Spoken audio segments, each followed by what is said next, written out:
Okay, so the Lakers. Season's over, and let's be honest, watching them in the playoffs, that front court, it really looked like well, a pretty significant weak point. Definitely. It was exposed, wasn't it? Yeah. And now heading into the offseason, the big question is how they fix that. They clearly need some help, some reliable size. Exactly. That's the pain point highlighted right away in the source we're looking at today. They need bigs. It's a huge challenge building out that roster, making it more complete.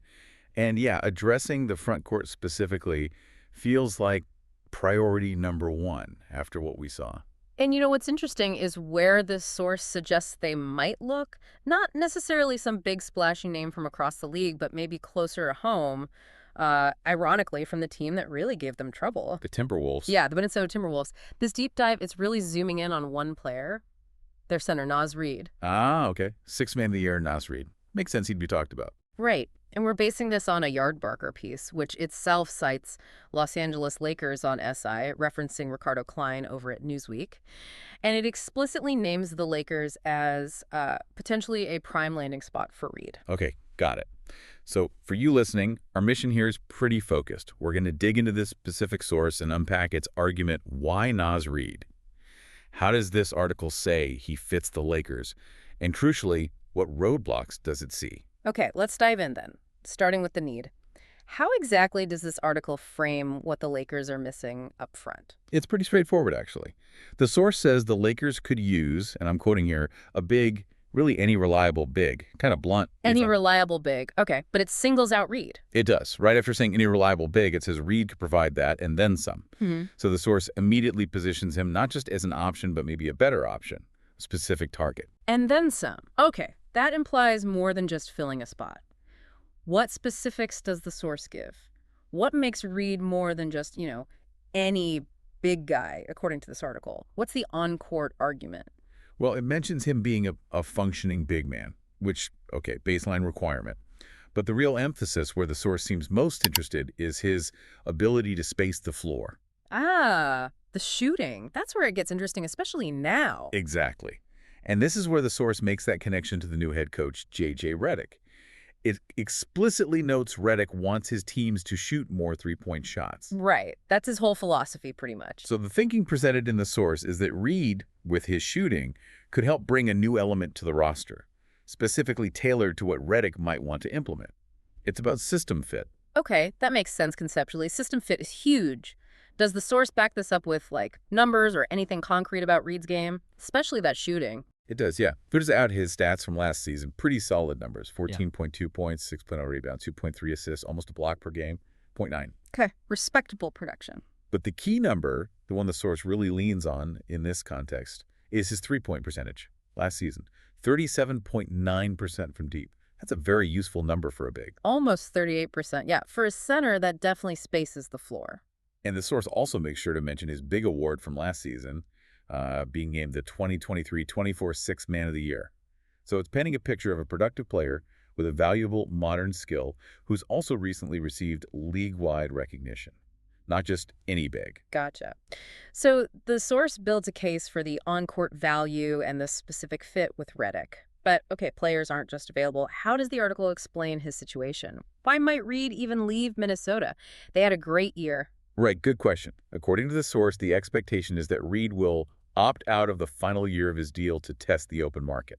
Okay, so he's likely becoming a free agent. Why, though? What's the motivation the source points to? The article mentions that Reed himself has mentioned that he views himself as a starter. He wants a bigger role. And Minnesota, with Gobert and Towns.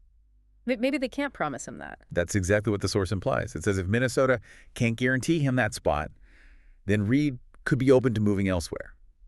It frames it as a potential opportunity driven by his own career goals. And presumably, the Lakers, they could potentially offer him that starting spot. Does the source connect those dots? It does, quite directly. The article states, quote, Reed would likely start on the Lakers. So it presents this potential perfect storm.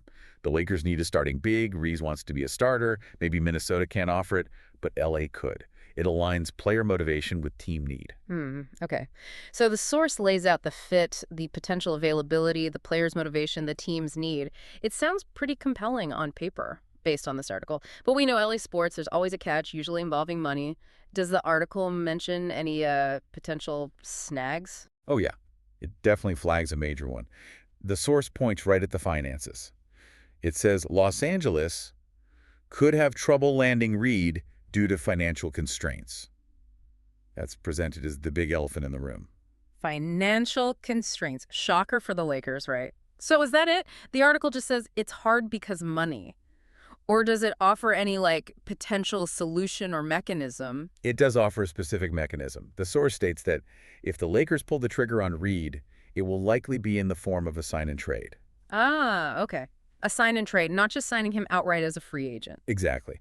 The source isn't just identifying the financial problem, it's suggesting the consequence of that problem is that a straightforward free agent signing is probably off the table. The money situation, according to this analysis, necessitates the more complex sign and trade route. Which involves getting the Timberwolves to cooperate, right? That adds another layer. Precisely. It's not just about Reed and the Lakers agreeing. Minnesota has to be willing to play ball and get something back. Okay, so let's recap what this specific source is telling us. We've unpacked its perspective. Naz Reid is linked to the Lakers because, one, they desperately need front court help. Two, Reid offers that plus floor spacing, which the article argues fits well with J.J. Redick's likely offensive approach. You're right. And three, the source highlights his solid stats and his sixth man award as proof of his value.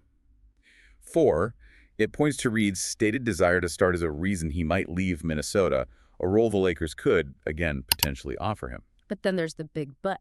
The big but, exactly. Financial constraints are identified as a major hurdle. And because of that, the source concludes that the most probable path, maybe the only path, for this to happen, is via a sign and trade. So yeah, the source lays out both sides, the compelling on-court logic and player motivation, and then this significant practical obstacle. It really does. It presents a clear potential fit and an equally clear significant barrier to making it reality, which leads to an interesting point to consider. Right. So for you, the listener, thinking just about the information presented in this source, given that the article explicitly says a sign and trade is the likely route because of those financial issues, what does that specific requirement tell you? The fact that it has to be a sign and trade, needing cooperation from the Timberwolves, what does that imply about how complicated this move might actually be, and maybe, just maybe, how likely it is to even happen from this source's viewpoint?